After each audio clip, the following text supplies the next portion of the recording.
I am really excited. We are starting a brand new story in reading. So I hope you are as excited as I am. I really like this story. This is called Waiting on the Biblioburro. And you might be thinking, wow, what might that be about? And that's exactly what good readers do. They think about what questions they have, what they wonder, what they think the book might be about. All right, so starting our fresh book, let's take a look at our pizza questions. So, our pizza questions, you notice that the big whole pizza question says, how do books change for life? How do books change life for people around the world? Do you notice anything about that? If you were thinking that it was the same question as when we read Tomas, you would be correct because that is the big pizza question that we're going to take several books to be able to answer. Now let's look at the next question, the one slice of pizza question. How does the Biblioburro change life for Anna?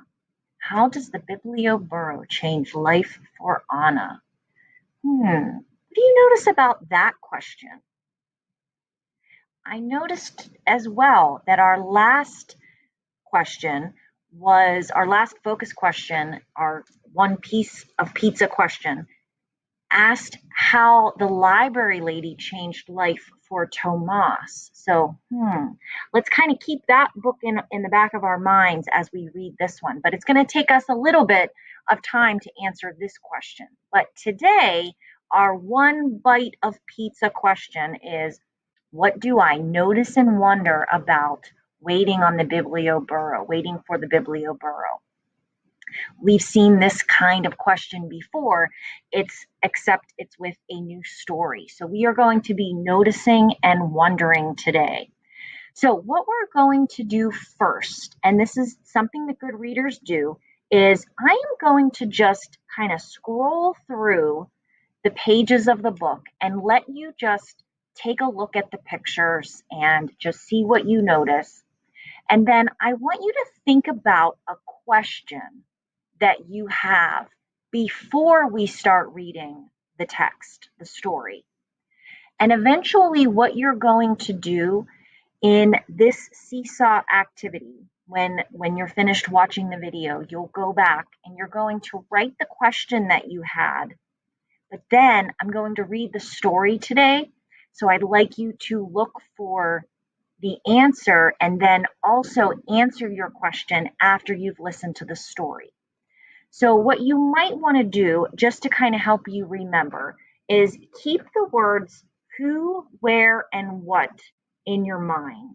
And if you want to grab a dry erase sleeve and a marker to help kind of jot down your question that you have while I'm flipping through the pages, then that way you'll have your question in front of you when you actually do listen. And I'm going to read the story today. When you do listen to the story, you'll have that question to be looking to see if you find the answer. And then when we're all finished with this learning video, you'll go and complete this part on Seesaw. So you'll have to rewrite your question on an actual paper, or actually it's in Seesaw. It'll be digital, so you can type or use the pen tool. But you'll have to take your question from before reading, copy it on here, and then you can write your answer after you've watched the story. Okay, so I hope that makes sense. Again, you can think of a who, where, or what question while I just flip through the pages and the pictures. You can jot it down here. Feel free to pause the video at any time to do that. And then I will read the story. You'll keep this question that you have in your mind and try to see if you can answer it after hearing the story. All right, so here is just the pages. Okay, so here we are. If you want to look over on this side of the screen, and this is the cover, Waiting for the Biblioburro. And I'm just going to kind of quickly scroll through and let you look at the pictures and think about a question that you have that is a who, a where, or a what question. And then we'll read the story. So here's the pictures. We're scrolling. Anything that you notice, just kind of keep in mind. Here's the pictures. Here's the pictures. Still scrolling to see what are you thinking about, any questions that are popping up. And again, feel free to hit the pause to write your question down. And we'll read those in a minute. Here's another picture.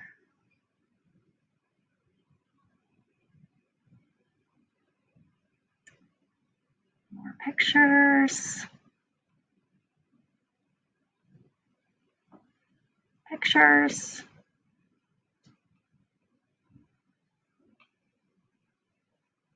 Okay. All right.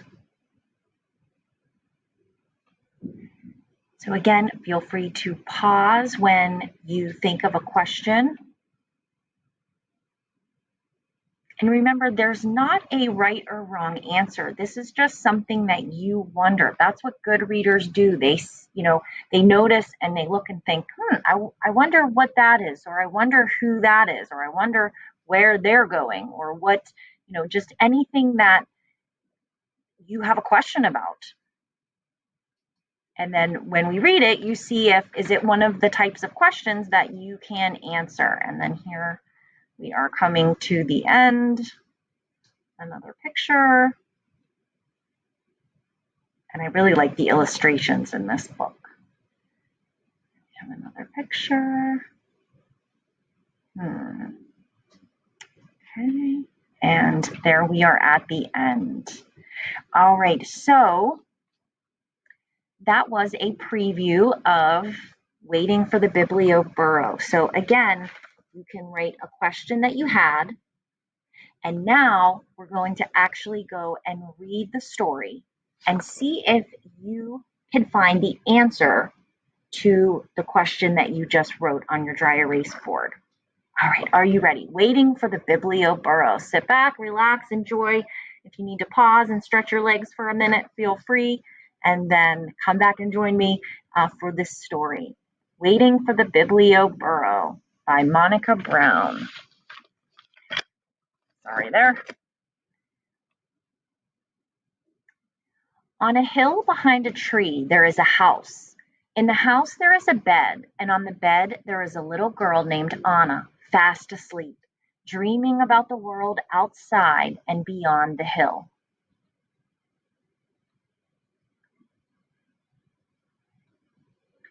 When Anna wakes up to the roosters, kier, Pappy is already at work on the farm, and Mammy is busy in the garden. Anna bathes her little brother and feeds the goats and collects the eggs to sell at the market. And that word there is the rooster making the sound. So I probably didn't say that quite right, but that's the rooster in the story.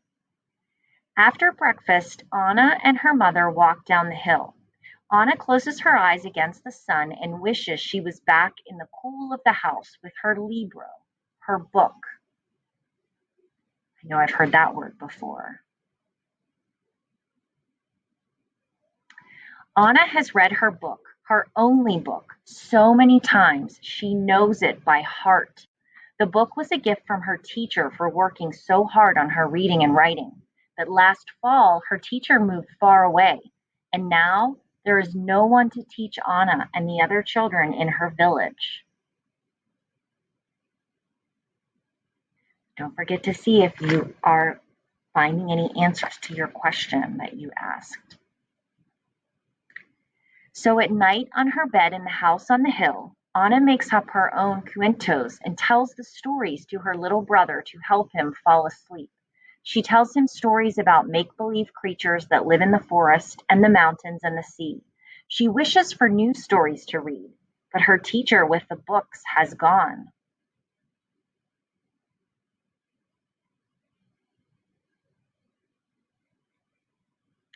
One morning, Anna wakes up to the sound of tack-a-tack, clip-clop, and a loud ee-ah, ee-ah. When Anna looks down the hill below her house, she sees a man with a sign that reads Biblioburro. With the man, there are two burros.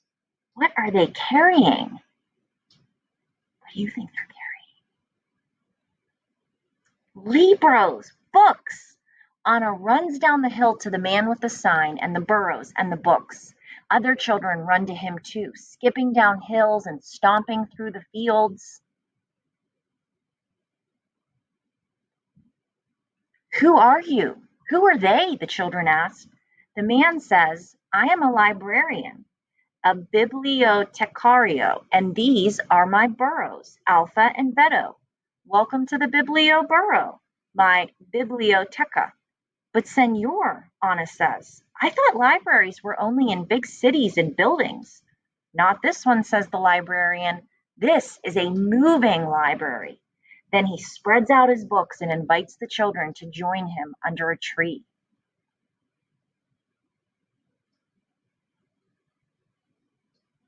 Once upon a time, the librarian begins sharing the story of an elephant who swings from a spider's web. He reads from books with beautiful pictures, then helps the little ones learn their abecedario. He sings A, B, C, D, E, F, G. Finally, he says, now it's your turn. Pick out books, and in a few weeks, I will be back to collect them and bring you new ones. Me too? Asked Anna. Especially you, says the librarian with a smile. And again, I'm doing the best with the words that are written in Spanish, just like with our last story. So many cuentos. While Alpha and Beto chomp the sweet grass under the tree, Anna picks up book after book and finds pink dolphins and blue butterflies, castles and fairies, talking lions and magic carpets.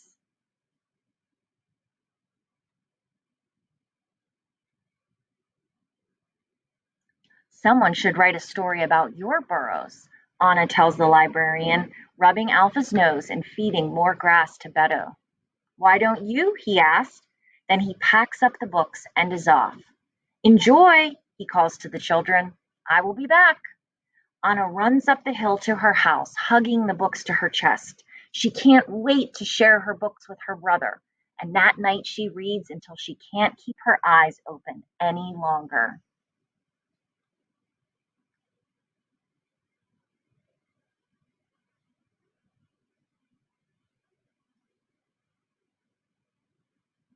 Each morning Anna does her chores and reads and looks out her window. She listens for the sounds of Alpha and Beto, but weeks pass and the librarian doesn't return. You see more dates and time. When will he come back? She asked her mother, who smiles and says, Go read, Anna. When will he come back? She asked her mother, who smiles and says, Go draw, Anna. When will he come back? She asked her mother, who smiles and says, Go write, Anna. When will he come back? She asked her mother, who finally says, Go to bed, Anna. Says once upon a time. One night Anna dreams she is flying over her country on a butterfly's back. In her dream, she crosses mountains and oceans and rivers and jungles, bringing stories everywhere she goes. Stories fly from her mouth and fingers like magic, falling into the hands of the children waiting below. When Anna wakes up, she misses Alpha and Beto and the Biblioburro's books. She remembers that the librarian told her she could write a book, and so, with paper and string and colored pencils, she does. Finally, just when Anna thinks she'll never see the Biblioburro again, she wakes up to the ee-ah, ee-ah, and children yelling. She runs down the hill with her library books and a special surprise of her very own. I wrote this cuento for you, she says. Que bien, the librarian says, and then reads her story to the children under the tree.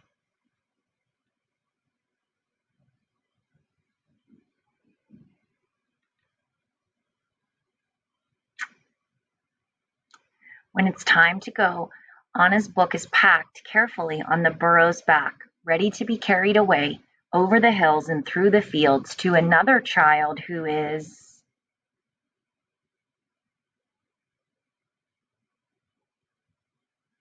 asleep on a bed, in a house, on a hill, behind a tree, dreaming of Alpha and Beto and all the new stories the Biblioburro will bring.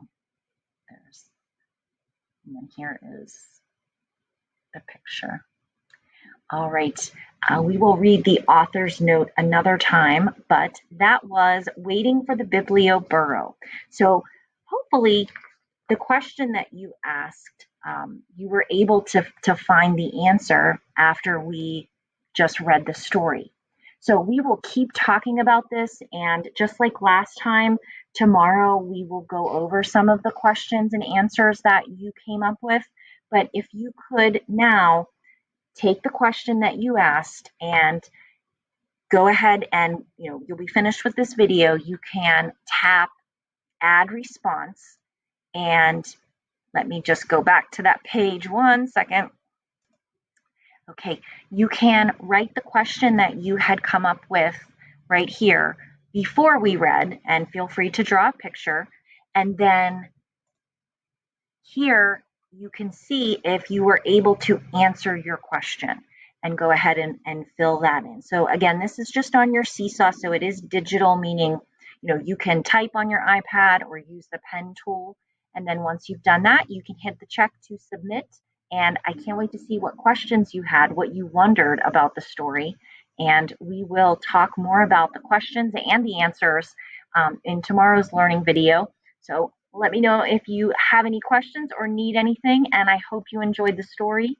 And I'll talk to everybody soon.